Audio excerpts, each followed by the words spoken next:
आइए सुनते हैं मुंशी प्रेमचंद्र की कहानी रंगभूमि भाग 15। राजा महेंद्र कुमार सिंह यद्यपि सिद्धांत के विषय में अधिकारियों से जी भर भी न दबते थे, पर गौण विषयों में वह अनायास उनसे विरोध करना व्यर्थ ही नहीं, जाति के लिए अनुपयुक्त भी समझते थे। उन्हें शांत नीति पर जितना विश्वास था उतना उग्र नीति पर न था, विशेषतः इसलिए कि वह वर्तमान परिस्थिति में जो कुछ सेवा कर सकते थे वह शासकों के विश्वास पात्र होकर ही कर सकते थे। ये तब कभी कभी उन्हें विवश होकर ऐसी नीति का अवलंबन करना पड़ता था जिससे उग्र नीति के अनुयायियों को उन पर उंगली उठाने का अवसर मिलता था। उसमें यदि कोई कमजोरी थी तो वह कि यह सम्मान लोलुप मनुष्य थे और ऐसे अन्य मनुष्यों की भांति वो बहुत औचित्य ही दृष्टि से नहीं, ख्याति लाभ की दृष्टि से अपने आचरण का निश्चय करते थे। पहले उन्होंने न्याय पक्ष लेकर जॉन सेवक को सूरदास की जमीन दिलाने से इनकार कर दिया था, पर अब उन्हें इसके विरुद्ध आचरण करने के लिए बाध्य होना पड़ रहा था। अपने सहवर्गीयों को समझाने के लिए तो पांडेपुर वालों को ताहिर अली के घर में घुसने पर उद्यत होना ही काफी था, पर यथार्थ में जॉन सेवक और मिस्टर क्लार्क की पारस्परिक मैत्री ने ही उन्हें अपना फैसला पलट देने को प्रेरित किया था। पर अभी तक उन्होंने बोर्ड में इस प्रस्ताव को उपस्थित न किया था। यह शंका होती थी कि कहीं लोग मुझे एक धनी व्यापारी के साथ पक्षपात करने का दोषी न ठहराने लगे।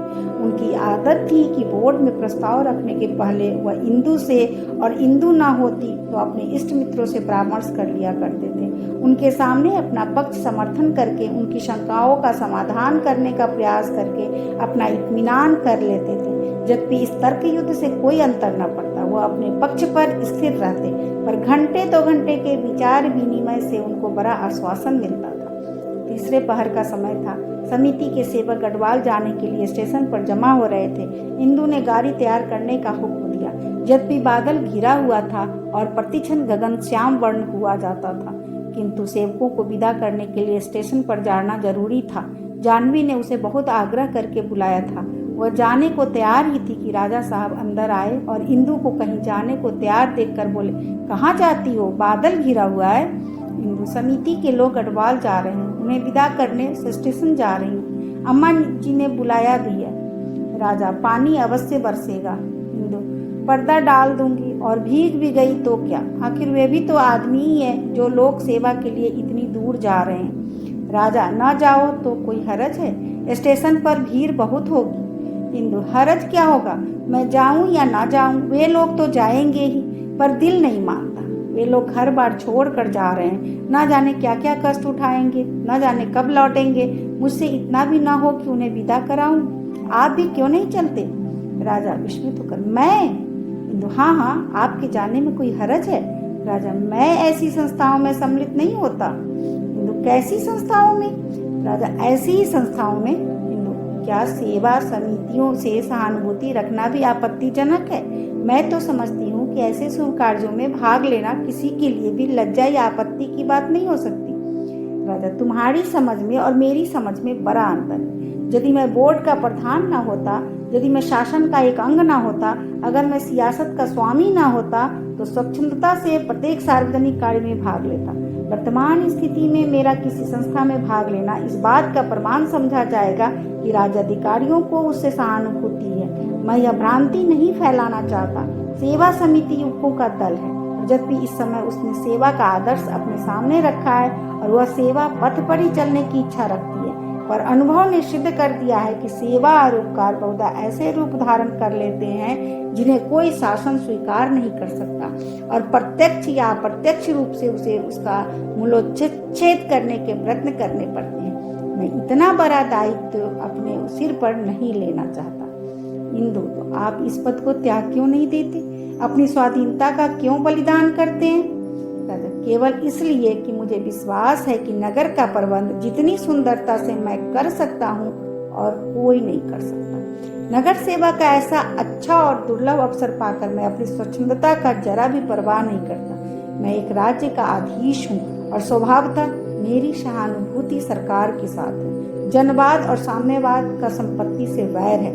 मैं उस समय तक साम्यवादियों का साथ न दूंगा जब तक मन में यह निश्चय न कर लूं कि अपनी संपत्ति त्याग दूंगा। मैं वचन से साम्यवाद का अनुयायी बनकर कर्म से उसका विरोधी नहीं बनना चाहता।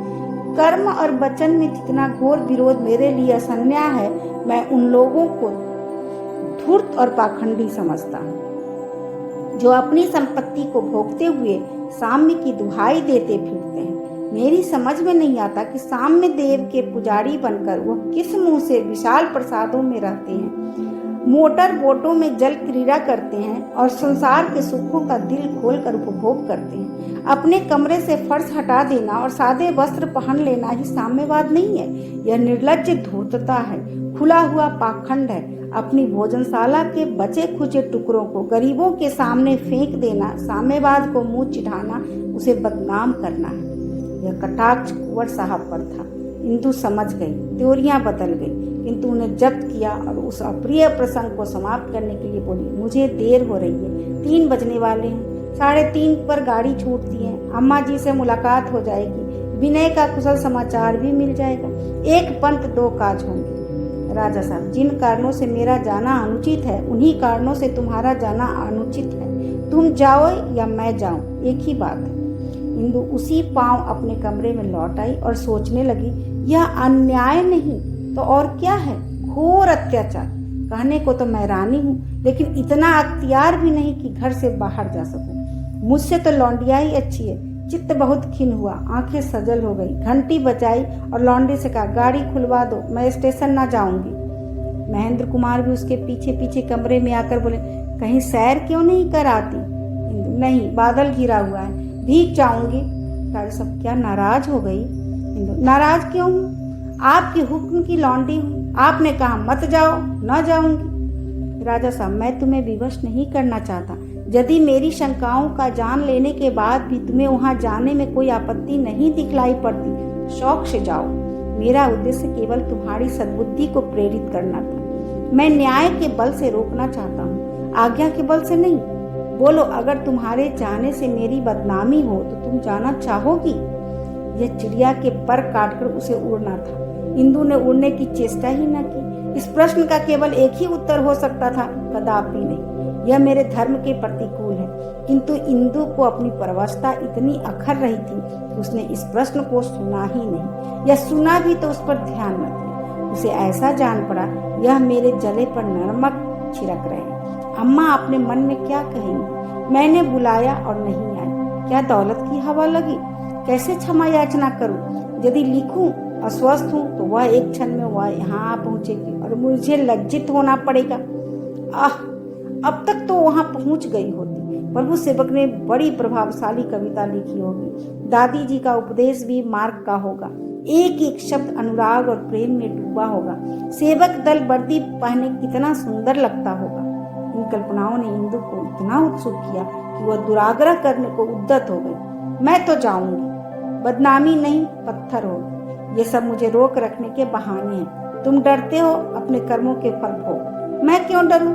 मन में यह निश्चय करके उसने निश्चयात्मक रूप से कहा, आपने मुझे जाने की आज्ञा दे दी, मैं जाती हूँ। राजा ने भक्त हृदय खोकर कहा, तुम्हारी इच्छा, जाना चाहती हो, शौक से जाओ। इंदु चली गई तो राजा साहब सोचने लगे, स्त्रियां कितनी निष्ठुर, कितनी स्वच्छंदता प्रिय, कितनी मनशील होती है। चली जा रही है मानो मैं कुछ हूं ही नहीं। इसका जरा भी चिंता नहीं कि हुक्काम के कानों तक बात पहुंचेगी तो वह मुझे क्या कहेंगे। समाचार पत्रों के संवाददाता यह वृत्तांत अवश्य ही लिखेंगे और उपस्थित महिलाओं के चतारी का रानी का नाम मोटे अक्षरों में लिखा हुआ नजर आएगा। मैं जानता कि इतना हट करेगी तो मना ही क्यों करता, खुद भी साथ जाता। एक तरफ बदनाम होता तो दूसरी तरफ बखान होता। अब तो दोनों ओर से गया, इधर भी बुरा माना, उधर भी बुरा बना। आज मालूम हुआ कि स्त्रियों के सामने कोरी साफ गोई नहीं चलती, वे लल्लो चप्पो से ही राजी रहती है। इंदु स्टेशन की तरफ चली, पर ज्यों-ज्यों आगे बढ़ती थी उसका दिल एक बोझ से दबा जाता था। मैदान में जिसे हम विजय कहते हैं, घर में उसी का नाम अभिनयशीलता, निष्ठुरता और अभद्रता है। इंदु को इस विषय पर गर्व न था अपने हठ का खेद था। सोचती जाती थी वह मुझे अपने मन में कितनी अभिमानिनी समझते होंगे यह जब यह जरा जरा बातों में यूं आंखें फेर लेती है, जरा जरा से मतभेद में यूं लड़ने के लिए तैयार हो जाती है, तो किसी कठिन अवसर पर इससे सहानुभूति की क्या आशा की जा सकती है। अम्मा जी यह सुनेगी तो मुझी को बुरा कहेगी। निसंदेह मुझसे यह भूल हुई, लौट चलूं या उनसे अपने अपराध क्षमा कराऊं। मेरे सिर पर ना जाने क्यों भूत सवार हो जाता है, अनायास ही उलझ पड़ी। भगवान मुझे कब इतनी बुद्धि होगी कि उनकी इच्छा के सामने सिर झुकाना सीखूं। इंदु ने बाहर की तरफ सिर निकाल कर देखा। स्टेशन का सिग्नल नजर आ रहा था। नर नारियां के समूह स्टेशन की ओर दौड़े चले जा रहे थे। सवारियों का तांता लगा हुआ था। उसने कोचवान से कहा, गाड़ी फेर दो, मैं स्टेशन ना जाऊंगी, घर की तरफ चलो। कोचवान ने कहा, सरकार अब तो आ गए, वह देखिए कई आदमी मुझे इशारा कर रहे हैं कि घोड़े को बढ़ाओ, गाड़ी पहचानते हैं। इंदु, कुछ परवाह नहीं, फौरन घोड़े फेर दो। कोचवान, क्या सरकार की तबीयत कुछ खराब हो गई क्या? इंदु, बकबक मत करो, गाड़ी लौटा ले चलो। कोचवान ने गाड़ी फेर दी। इंदु ने एक लंबी सांस ली और सोचने लगी, सब लोग मेरा इंतजार कर रहे होंगे, गाड़ी देखते ही पहचान गए थे। अम्मा कितनी खुश हुई होगी, पर गाड़ी लौटते देखकर उन्हें और अन्य सब आदमियों को कितना विस्मय हुआ होगा। कोचवान से कहा, जरा पीछे फिर कर देखो, कोई आ तो नहीं रहा है। कोचवान, हुजूर कोई गाड़ी तो आ रही। इंदु, घोड़ों को तेज कर दो, चौगाम छाड़ दो। कोचवान, हुजूर गाड़ी नहीं, मोटर है, साफ मोटर है। इंदु, घोड़ों को चाबुक लगाओ। कोचवान, हुजूर यह तो अपनी ही मोटर मालूम होती है, हिगन सिंह चला रहे हैं, खूब पहचान गया, अपनी ही मोटर है। इंदु, पागल हो, अपनी मोटर यहाँ क्यों आने लगी? कोचवान, हुजूर अपनी मोटर न हो तो जो चोर की सजा, वह मेरी साफ नजर आ रही है, वही रंग है, ऐसी मोटर इस शहर में दूसरी है ही नहीं। जरा गौर से देखो। कोचवान, क्या देखूं हुजूर, वह आ पहुंची, सरकार बैठे हैं। इंदु, ख्वाब तो नहीं देख रहा हूँ। कोचवान, लीजिए हुजूर, यह बराबर आ गई। इंदु ने घबरा कर बाहर देखा तो सचमुच अपनी ही मोटर थी। गाड़ी के बाहर आकर रुक गई और राजा साहब उतर पड़े। कोचवान ने गाड़ी रोक दी। इंदु चकित होकर बोली, आप कब आ गए? राजा, तुम्हारे आने के 5 मिनट बाद मैं भी चल पड़ा। इंदु, रास्ते में तो कहीं नहीं दिखाई दिए। राजा, लाइन की तरफ से आया हूँ, इधर की सड़क खराब है, मैंने समझा जरा चक्कर तो पड़ेगा, मगर जल्दी पहुँचूंगा। तुम स्टेशन के सामने से कैसे लौट आई? क्या बात है, तबीयत तो अच्छी है? मैं तो घबरा गया। आओ मोटर पर बैठ जाओ, स्टेशन पर गाड़ी आ गई है, 10 मिनट में छूट जाएगी, लोग उत्सुक हो रहे हैं। अब मैं ना जाऊंगी, आप तो पहुंच ही गए थे। तुम्हें चलना ही पड़ेगा, मुझे मजबूर ना कीजिए, मैं ना जाऊंगी। राजा, पहले तो तुम यहाँ आने के लिए इतनी उत्सुक थी, अब क्यों इनकार कर रही हो? इंदु, आपकी इच्छा के विरुद्ध आई थी, आपने मेरे कारण अपने नियम का उल्लंघन किया है, तो मैं किस मुंह से वहां जा सकती हूँ? आपने मुझे सदा के लिए शालीनता का सबक दे दिया। राजा, मैं उन लोगों से तुम्हें लाने का वादा कर आया हूँ, तुम ना चलोगी तो मुझे कितना लज्जित होना पड़ेगा। तो आप व्यर्थ इतना आग्रह कर रहे हैं, आपको मुझसे नाराज होने का यह अंतिम अवसर था, अब फिर इतना दुस्साहस न करूंगी। राजा, इंजन सीटी दे रहा है, हिंदू ईश्वर के लिए मुझे जाने दीजिए। राजा ने निराश होकर कहा, जैसी तुम्हारी इच्छा। मालूम होता है हमारे और तुम्हारे ग्रहों में कोई मौलिक विरोध है जो पग पग पर अपना फल दिखलाता रहता है। यह कहकर वह मोटर पर सवार हो गए और बड़े वेग से स्टेशन की तरफ से चले। बग्घी भी आगे बढ़ी। कोचवान ने पूछा, हुजूर गई क्यों नहीं? सरकार बुरा मान गए। इंदु ने इसका कुछ जवाब न दिया। वह सोच रही थी, क्या मुझसे फिर भूल हुई? क्या मेरा जाना उचित था? क्या वह शुद्ध हृदय से मेरे जाने के लिए आग्रह कर रहे थे, या एक थप्पड़ लगाकर दूसरा थप्पड़ लगाना चाहते थे? ईश्वर ही जाने, वही अंतर्यामी है, मैं किसी के दिल की बात क्या जानूं। गाड़ी धीरे धीरे आगे बढ़ती जाती थी। आकाश पर छाए हुए बादल फटते जाते थे, पर इंदु के हृदय पर छाई हुई घटा प्रति क्षण और भी घनी होती जाती थी। आह, क्या वस्तुतः हमारे ग्रहों में कोई मौलिक विरोध है जो पग पग पर मेरी आकांक्षाओं को दलित करता रहता है। मैं कितना चाहती हूँ कि उनकी इच्छा के विरुद्ध एक कदम भी न चलूं, किंतु यह प्रकृति विरोध मुझे हमेशा नीचे दिखाता है। अगर वह शुद्ध मन से अनुरोध कर रहे थे तो मेरा इनकार सर्वथा असंगत था। आह, उन्हें मेरे हाथ से फिर कष्ट पहुंचा। उन्होंने अपनी स्वाभाविक सज्जनता से मेरा अपराध क्षमा किया और मेरा मान रखने के लिए अपने सिद्धांत की परवाह न की। समझे होंगे अकेली जाएगी तो लोग ख्याल करेंगे पति की इच्छा के विरुद्ध आई है, नहीं तो क्या वह भी ना आते। मुझे इस अपमान से बचाने के लिए उन्होंने अपने ऊपर इतना अत्याचार किया। मेरी जड़ता से वह कितने हताश हुए हैं, नहीं तो उनके मुंह से यह वाक्य कदापि न निकलता। मैं सचमुच अभागिनी हूँ। इन्हीं विषाद में विचारों में डूबी हुई वो चंद्र भवन पहुंची और गाड़ी से उतरकर सीधे राजा साहब के दीवान खाने में जा बैठी। आंखें चुरा रही थी कि किसी नौकर चाकर का सामना न हो जाए। उसे ऐसा जान पड़ता था कि मेरे मुख पर कोई दाग लगा हुआ है। जी चाहता था राजा साहब आते ही आते मुझ पर बिगड़ने लगे, मुझे खूब आड़े हाथ हो गए, हृदय को तानों से चलनी कर दे। यही उनकी शुद्ध हृदयता का प्रमाण होगा। यदि वह आकर मुझसे मीठी मीठी बातें करने लगे तो समझ जाऊंगी मेरी तरफ से उनका दिल साफ नहीं है। यह सब केवल शिष्टाचार है। वह इस समय पति की कठोरता की इच्छुक थी। गर्मियों में किसान वर्षा का नहीं ताप का भूखा होता है। इंदु को बहुत देर तक न बैठना पड़ा।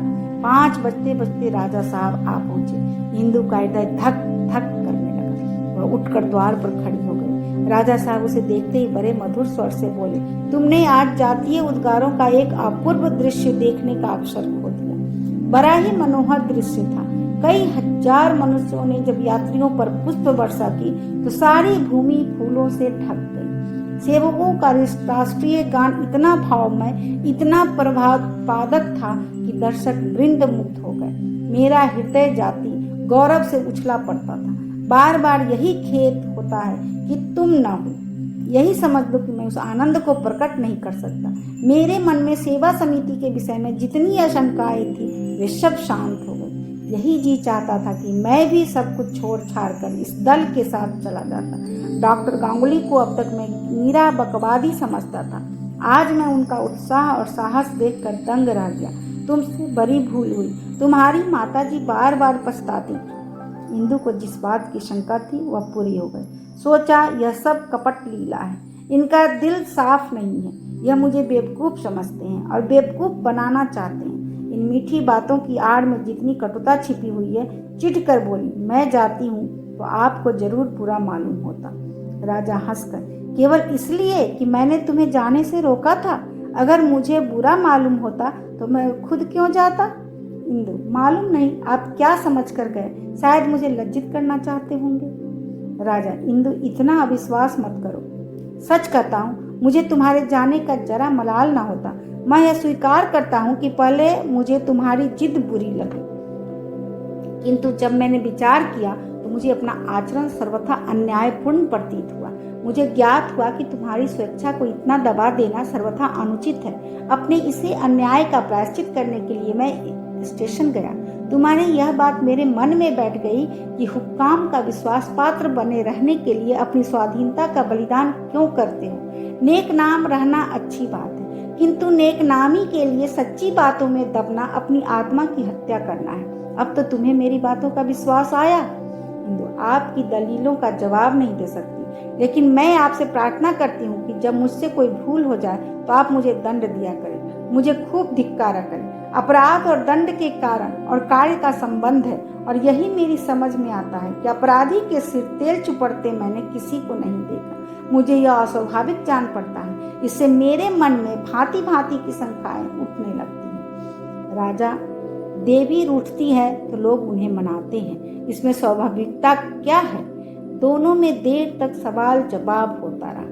महेंद्र बहेलिये की भांति ताना दिखाकर चिड़िया फंसाना चाहते थे और चिड़िया सशंक होकर उड़ जाती थी। कपट में से कपट ही पैदा होता है। वह इंदु को आश्वासित न कर सके। तब वह उनकी व्यथा को शांत करने का भार समय पर छोड़कर एक पत्र पढ़ने लगे और इंदु दिल पर बोझ रखे हुए अंदर चली गई। दूसरे दिन राजा साहब ने दैनिक पत्र खोला। उसमें सेवकों की यात्रा का वृत्तांत बड़े विस्तार से प्रकाशित हुआ था। इसी प्रसंग में लेखक ने राजा साहब की उपस्थिति पर भी टीका की थी। इस अवसर पर म्यूनिसिपैलिटी के प्रधान राजा महेंद्र कुमार सिंह का मौजूद होना बड़े महत्व की बात है। आश्चर्य है कि राजा साहब जैसे विवेकशील पुरुष ने वहां जाना क्यों आवश्यक समझा। राजा साहब अपने व्यक्तित्व को अपने पद से पृथक नहीं कर सकते और उनकी उपस्थिति सरकार को उलझन में डालने का कारण हो सकती है। अनुभव ने यह बात सिद्ध कर दी है कि सेवा समितियां चाहे जितनी शुभेच्छाओं से भी गर्भित हो, पर कालांतर में वे विद्रोह और अशांति का केंद्र बन जाती हैं। क्या राजा साहब इसका जिम्मा ले सकते हैं कि यह समिति आगे चलकर अपनी पूर्ववर्ती संस्थाओं का अनुसरण न करेगी? राजा साहब ने पत्र बंद करके रख दिया और विचारमग्न हो गए। उनके मुंह से बेअख्तियार निकल गया, वही हुआ जिसका मुझे डर था। आज क्लब जाते ही जाते मुझ पर चारों ओर से संदेहात्मक दृष्टि पड़ने लगेगी। कल ही कमिश्नर साहब से मिलने जाना है। उन्होंने तो पूछा क्या कहूँगा। इस दुष्ट संपादक ने मुझे बुरा चरका दिया। पुलिस वालों की भांति इस समुदाय में भी मुरव्वत नहीं होती, जरा भी रियायत नहीं करते। मैं इसका मुंह बंद रखने के लिए, इसे प्रसन्न रखने के लिए कितने यत्न किया करता हूँ। आवश्यक और अनावश्यक विज्ञापन छपवाकर इसकी मुट्ठियां गर्म करता रहता हूँ। जब कोई दावत या उत्सव होता है तो सबसे पहले इसे निमंत्रण भेजता हूँ। यहाँ तक कि गत वर्ष म्यूनिसिपैलिटी ने इसे पुरस्कार भी दिला पड़ा। इन सब खातिरदारियों का यह उपहार है। कुत्ते की दुम को 100 वर्षों तक गांठ रखो तो भी टेढ़ी की टेढ़ी। अब अपनी मान रक्षा क्यों कर करूं? इसके पास जाना तो उचित नहीं। क्या कोई बहाना सोचूं? राजा साहब बड़ी देर तक इसी पेशोपेश में पड़े रहे। कोई ऐसी बात सोच निकालना चाहते थे जिससे हुक्काम की निगाहों में आबरू बना रहे, साथ ही जनता के सामने भी आंखें नीची न करनी पड़े, पर बुद्धि कुछ काम न करती थी। कई बार इच्छा हुई कि चलकर इंदु से इस समस्या को हल करने में मदद लूं, पर यह समझकर कि कहीं वह कह दे कि हुक्काम नाराज होते हैं तो होने दो, तुम्हें उनसे क्या सरोकार। अगर वे तुम्हें दबाए तो तुरंत त्याग पत्र भेज दो, तो फिर मेरे लिए निकालने का कोई रास्ता न रहेगा। इससे कुछ कहने की हिम्मत न पड़ी। और सारी रात इसी चिंता में डूबे रहे। इंदु भी कुछ गुमसुम थी। प्रातःकाल 2-4 मित्र आ गए और उसी लेख चर्चा की। एक साहब बोले, मैं कमिश्नर से मिलने गया था तो वह उसी लेख को पढ़ रहा था और रह रह कर जमीन पर पैर पटकता था। राजा साहब के होश और भी उड़ गए। झट उन्हें एक उपाय सूझ गया। मोटर तैयार कराई और कमिश्नर के बंगले पर जा पहुंचे। यूं तो वह महाशय राजा साहब का कार्ड पाते ही बुला लिया करते थे। आज अर्दली ने कहा, साहब एक जरूरी काम कर रहे हैं, मेम साहब बैठी है, आप 1 घंटा ठहरे। राजा साहब समझ गए कि लक्षण अच्छे नहीं है। बैठकर एक अंग्रेजी पत्रिका के चित्र देखने लगे। वाह, कितने साफ और सुंदर चित्र हैं। हमारी पत्रिकाओं में कितने भद्दे चित्र होते हैं। व्यर्थ ही कागज लीप पोत कर खराब किया जाता है। किसी ने बहुत किया तो बिहारी लाल के भावों को लेकर एक सुंदरी सा चित्र बनवा दिया, उसके नीचे उसी भाव का दोहा लिख दिया। किसी ने पद्माकर की कविता को चित्रित किया। बस इसके आगे किसी की अकल न दौड़ती। किसी तरह 1 घंटा गुजरा और साहब ने बुलाया। राजा साहब अंदर गए तो साहब की त्योड़ियां चढ़ी हुई देखी। 1 घंटे इंतजार से झुंझला गए थे। खरे खरे बोले, आपको अवकाश हो तो मैं कुछ कहूँ, नहीं तो फिर कभी कहूँ आऊँगा। कमिश्नर साहब ने रुखाई से पूछा, मैं पहले आपसे यह पूछना चाहता हूँ कि इस पत्र के ने आपके विषय में जो आलोचना की है वह आपकी नज़र से गुजरी है? राजा साहब, जी हाँ, देख चुका हूँ। कमिश्नर, आप इसका कोई जवाब देना चाहते हैं? राजा साहब, मैं इसकी कोई ज़रूरत नहीं समझता। अगर इतनी सी बात पर मुझ पर अविश्वास किया जा सकता है और मेरी बरसों की वफादारी का कुछ विचार नहीं किया जाता तो मुझे विवश होकर अपना पद त्याग करना पड़ेगा। अगर आप वहां जाते तो क्या इस पत्र को इतना साहस होता कि आपके विषय में यही आलोचना करता? हरगिज नहीं। यह मेरे भारतवासी होने का दंड है। जब तक मुझ पर ऐसी द्वेषपूर्ण टीका टिप्पणी होती रहेगी, मैं नहीं समझ सकता कि अपने कर्तव्य का कैसे पालन कर सकूंगा। कमिश्नर ने कुछ नरम होकर कहा, गवर्नमेंट में एक कर्मचारी का धर्म है कि किसी को अपने ऊपर ऐसे इल्जाम लगाने का अवसर न दे।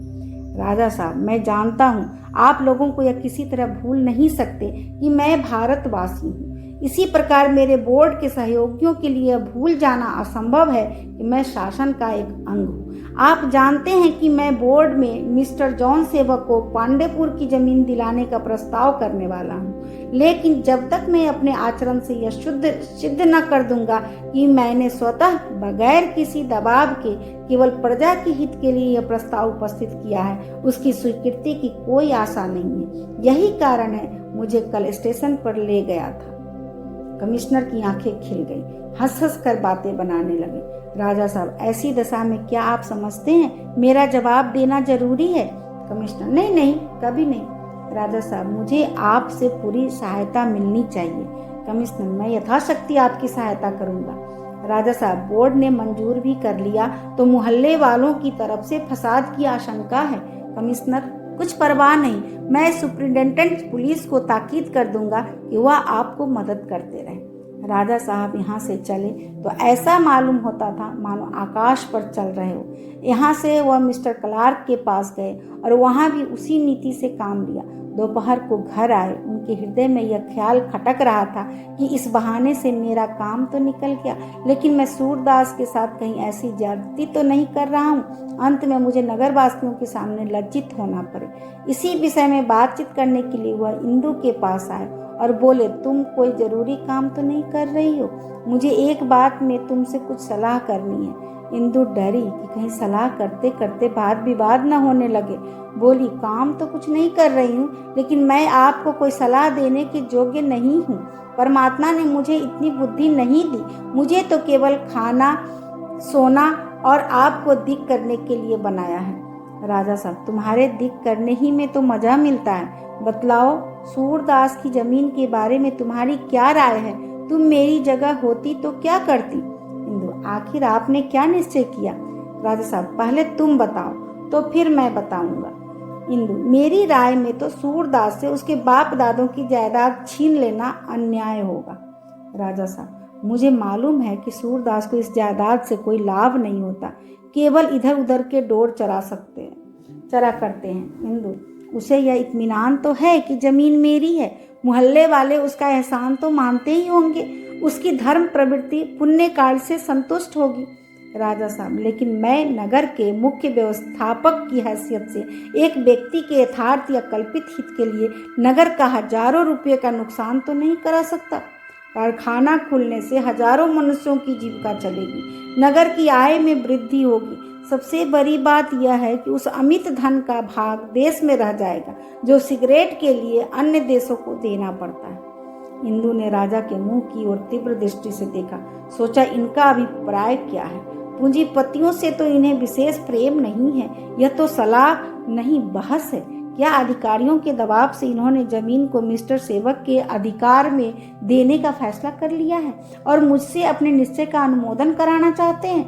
इनके भाव से तो कुछ ऐसा ही प्रकट हो रहा है।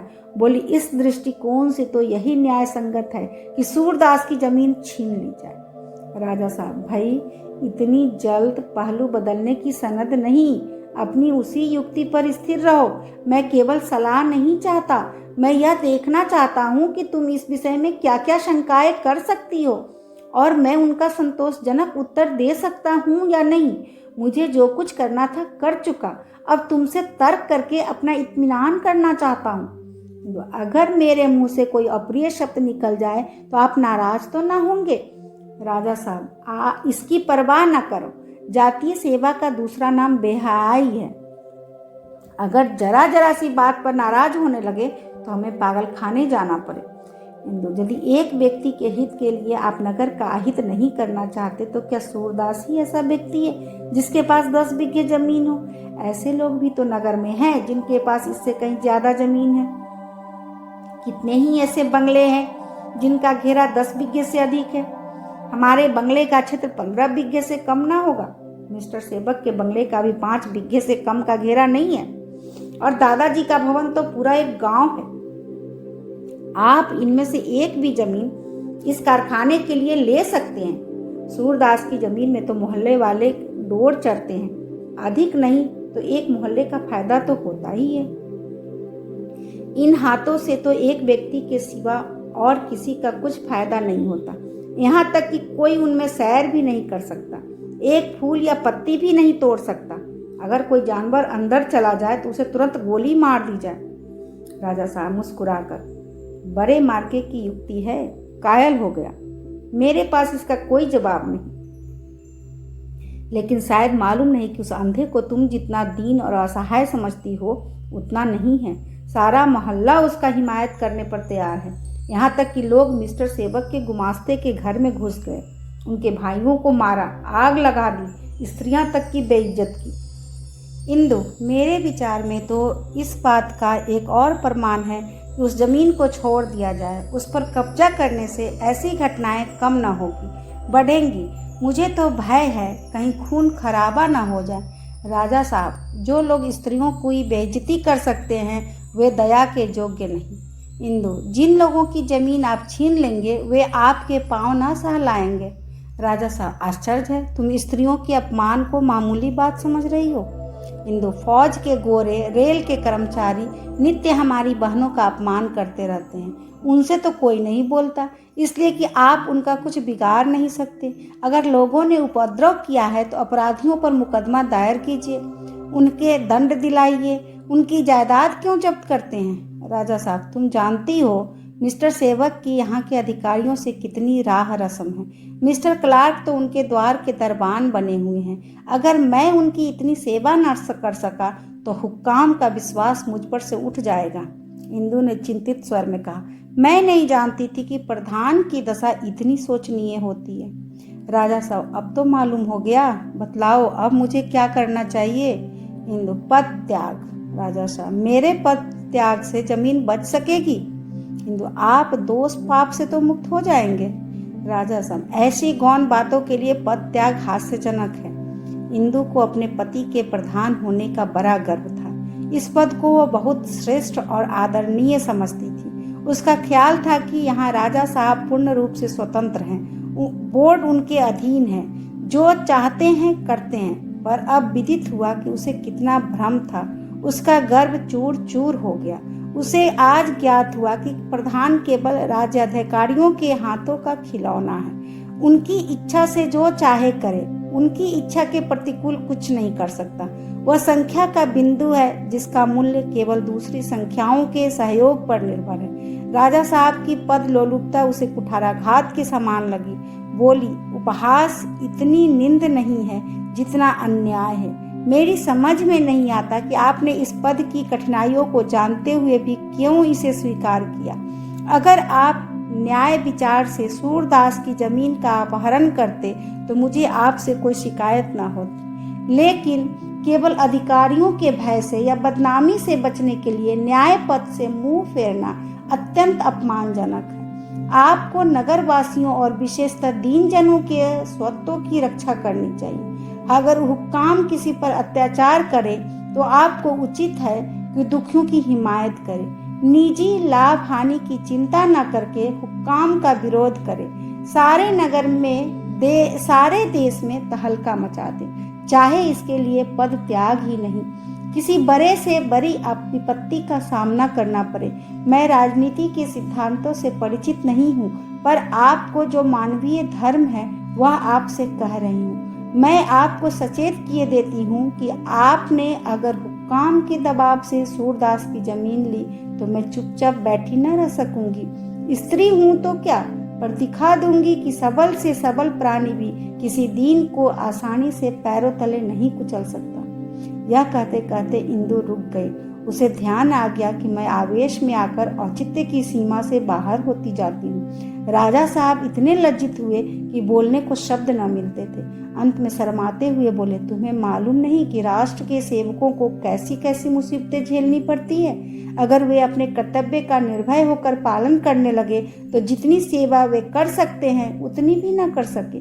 मिस्टर क्लार्क और मिस्टर सेवक में विशेष घनिष्ठता हो जाने के कारण परिस्थिति बिल्कुल बदल गई है। मिस सेवक जब से तुम्हारे घर से गई है, मिस्टर क्लार्क नित्य ही उनके पास बैठे रहते हैं। इजलास पर नहीं जाते, कोई सरकारी काम नहीं करते, किसी के मिलते तक नहीं। मिस सेवक ने उन पर मोहिनी मंत्र सा डाल दिया है। दोनों साथ साथ सैर करने जाते हैं, साथ साथ थिएटर देखने जाते हैं। मेरा अनुमान है कि मिस्टर सेवक ने वचन दे दिया है। इंदु, इतनी जल्दी? अभी उसे हमारे यहाँ से गए 1 सप्ताह से ज्यादा ना हुआ होगा। राजा साहब, मिसेज सेवक ने पहले से ही सब कुछ पक्का कर रखा था। मिस सेवक के वहाँ जाते ही प्रेम कीड़ा शुरू हो गई। इंदु ने अब तक सोफिया को एक साधारण ईसाई की लड़की समझ रखा था, जबकि वह उसे बहन का सा बर्ताव करती थी, उसकी योग्यता का आदर करती थी, उससे प्रेम करती थी, किंतु दिल में उसे अपने से नीचा समझती थी। पर मिस्टर क्लार्क से उसका विवाह की बात ने उसके हृदयगत भावों को आंदोलित कर दिया। सोचने लगी, मिस्टर क्लार्क से विवाह हो जाने के बाद जब सोफिया मिसेज क्लार्क बनकर मुझसे मिलेगी तो अपने मन में मुझे तुच्छ समझेगी। उसके व्यवहार में, बातों में, शिष्टाचार में बनावटी नम्रता की झलक होगी। वह वह मेरे सामने जितना ही झुकेगी उतना ही मेरा सिर नीचा करेगी। वह अपमान मेरे सहे न सहा जाएगा। मैं उससे नीची बनकर नहीं रह सकती। इस अभागे कलार को क्या कोई यूरोपियन लेडी न मिलती थी कि सोफिया पर गिर पड़ा? कुल का नीचा होगा, कोई अंग्रेज उससे अपनी लड़की का विवाह करने पर राजी ना होता होगा। विनय इसी छिछोरी स्त्री पर जान देता है। ईश्वर ही जाने अब उस बेचारे की क्या दशा होगी। उल्टा है और क्या, जाति और कुल का प्रभाव कहाँ जाएगा? सुंदरी है, सुशिक्षित है, चतुर है, विचारशील है, सब कुछ सही है, पर है तो ईसाई। बाप ने लोगों को ठगा कर कुछ धन और सम्मान प्राप्त कर लिया है, इससे क्या होता है? मैं तो अब इससे भी वही पहले सा बर्ताव करूंगी। जब तक वह स्वयं आगे न बढ़ेगी हाथ न बढ़ाऊंगी। लेकिन मैं चाहे जो कुछ करूं, उस पर चाहे कितना ही बड़प्पन जताऊं, उसके मन में यह अभिमान तो अवश्य ही होगा कि मेरा एक कड़ी निकाह उसके पति के सम्मान और अधिकार को खाक में मिला सकती है। संभव है कि वह अब और भी विनीत भाव से पेश आए। अपने सामर्थ्य का ज्ञान हमें शालीवान बना देता है। मेरा उससे मान करना तन्ना हंसी मालूम होगी। उसकी नम्रता से तो उसका ओछापन ही अच्छा है। ईश्वर करे वह मुझसे सीधे मुंह बात न करे, तब देखने वाले उसे मन में धिक्कारेंगे। इसी में अब मेरी लाज रह सकती है, पर वह इतनी अविचारशील कहाँ है। अंत में इंदु ने निश्चय किया, मैं सोफिया से मिलूंगी ही नहीं। मैं अपने रानी होने का अभिमान तो उससे कर ही नहीं सकती। हाँ, एक जाति सेवक की पत्नी बनकर अपने कुल गौरव का गर्व दिखाकर उसकी उपेक्षा कर सकती। ये सब बातें एक क्षण में इंदु के मन में आ गई। बोली, मैं आपको कभी दबने की सलाह ना दूंगी राजा साहब, और यदि दबना पड़े इंदु तो अपने को अभागिनी समझूंगी। राजा साहब, यहाँ तक तो कोई हानि नहीं, पर कोई आंदोलन तो न उठाओगी? यह इसलिए पूछता हूँ कि तुमने अभी मुझे यह धमकी दी है। इंदु, मैं चुपचाप ना बैठूंगी। आप दबे, मैं क्यों दबूं? राजा साहब, चाहे मेरी कितनी ही बदनामी हो जाए इंदु, मैं इसे बदनामी नहीं समझती। राजा साहब, फिर सोच लो। यह मानी हुई बात है कि वह जमीन मिस्टर सेवक को अवश्य मिलेगी। मैं रोकना भी चाहूँ तो नहीं रोक सकता, पर यह भी मानी हुई बात है कि इस विषय में मैं तुम्हें मौन व्रत का पालन करना पड़ेगा। राजा साहब अपने सार्वजनिक जीवन में अपनी संहीनता और मृत्यु व्यवहार के लिए प्रसिद्ध थे, पर निजी व्यवहारों में वह इतने क्षमाशील न थे। इंदु का चेहरा तमतमा उठा, तेज होकर बोली, अगर आपको इतना सम्मान प्यारा है तो मुझे भी अपना धर्म प्यारा है। राजा साहब गुस्से के मारे वहां से उठकर चले गए और इंदु अकेली रह गई।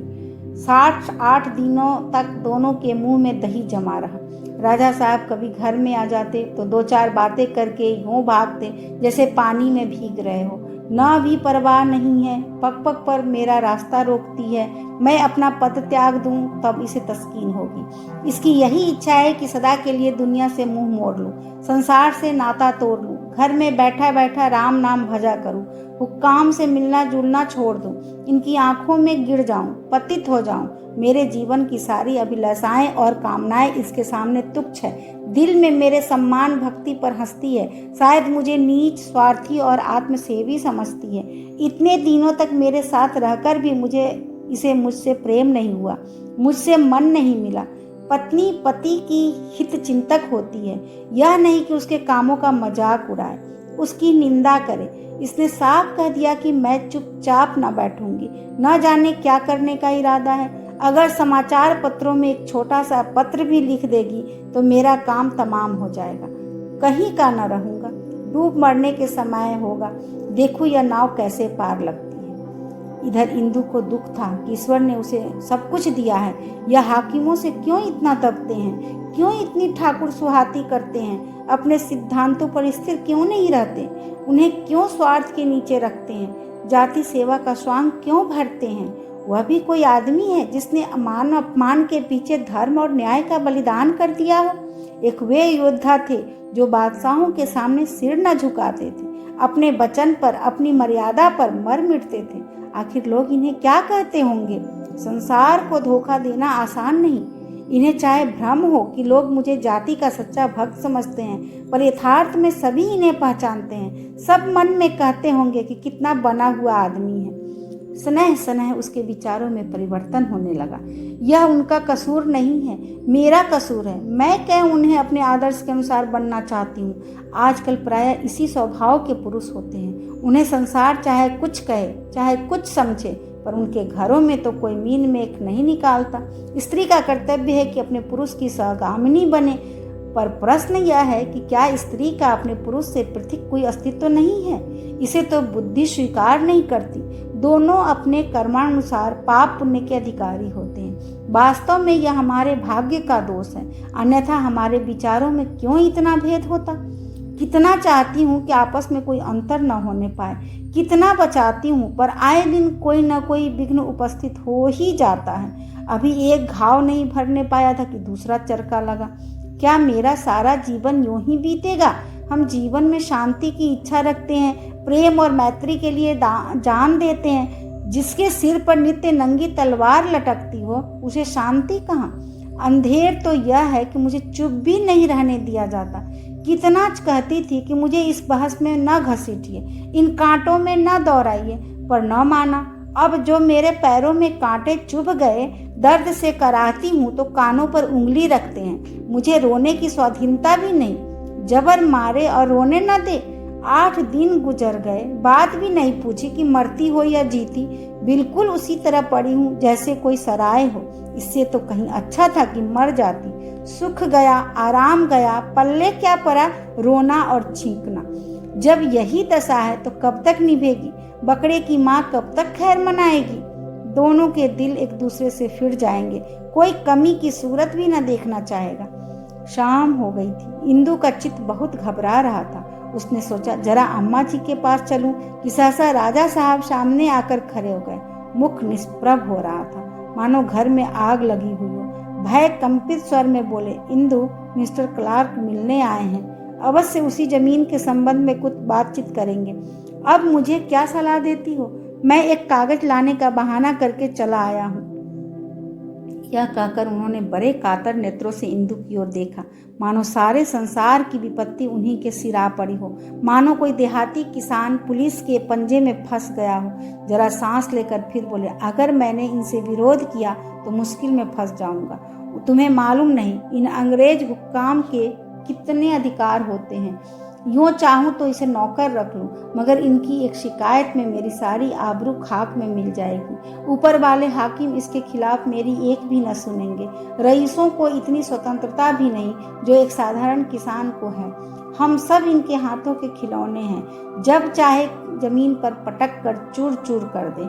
मैं इसकी बात दुलख नहीं सकता, पर दया करो, मुझ पर दया करो। इंदु ने क्षमा भाव से देखकर कहा, मुझसे आप क्या करने को कहते हैं राजा साहब। यही कि या तो मौन रहकर इस अत्याचार का तमाशा देखो, या मुझे अपने हाथों से थोड़ी सी सख्तियां दे दो। राजा साहब की इस काय पुरुषता और विवस्था, उनके भय विकृत मुखमंडल, दयनीय दीनता और क्षमा प्रार्थना पर इंदु करुणानुद्र हो गई। इस करुणा में सहानुभूति न थी, सम्मान था।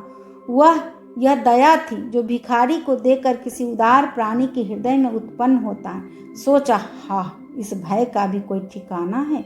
बच्चे हौवा से भी इतना न डरते होंगे। मान लिया क्लार्क नाराज हो ही गया तो क्या करेगा। पद से वंचित नहीं कर सकता, यह उसके सामर्थ्य के बाहर है। रियासत जब्त नहीं कर सकता, हाहाकार मच जाएगा। अधिक से अधिक इतना कर सकता है कि अफसरों को शिकायत लिख भेजे, पर इस समय उनसे तर्क करना व्यर्थ है। उनके होश हवास ठिकाने नहीं है। बोली, अगर आप समझते हैं कि क्लार्क की अप्रसन्नता आपके लिए दुस्सह है तो जिस बात से वह प्रसन्न हो वही कीजिए। मैं वादा करती हूँ कि आपके बीच में मुंह न खोलूंगी। जाइए, साहब को देर हो रही होगी, कहीं इस बात पर न नाराज हो जाए। राजा साहब इस व्यंग से दिल में ऐंठ कर रह गए। नन्हा सा मुंह निकल आया, चुपके से उठे और चले गए, वैसे ही जैसे गरज का बाबला आसामी महाजन की इनकार से निराश होकर उठे। इंदु के आश्वासन से उन्हें संतोष न हुआ। सोचने लगे, मैं इनकी नज़रों में गिर गया। बदनामी से इतना डरता था, पर घड़ी में मुंह दिखाने लायक न रहा। राजा साहब के जाते ही इंदु ने एक लंबी सांस ली और फर्श पर लेट गई। उसके मुंह से सहसा ये शब्द निकले, इनके हृदय से कैसे सम्मान करूं, इन्हें अपना उपास्य देव कैसे समझूं, नहीं जानती। इस अभिव्यक्ति के लिए क्या दंड मिलेगा। मैं अपने पति की पूजा करना चाहती हूँ, पर दिल पर मेरा काबू नहीं। भगवान, तुम मुझे इस कठिन परीक्षा में क्यों डाल रहे हो। अभी हम सुन रहे थे मुंशी प्रेमचंद्र की कहानी रंगभूमि भाग 15। धन्यवाद।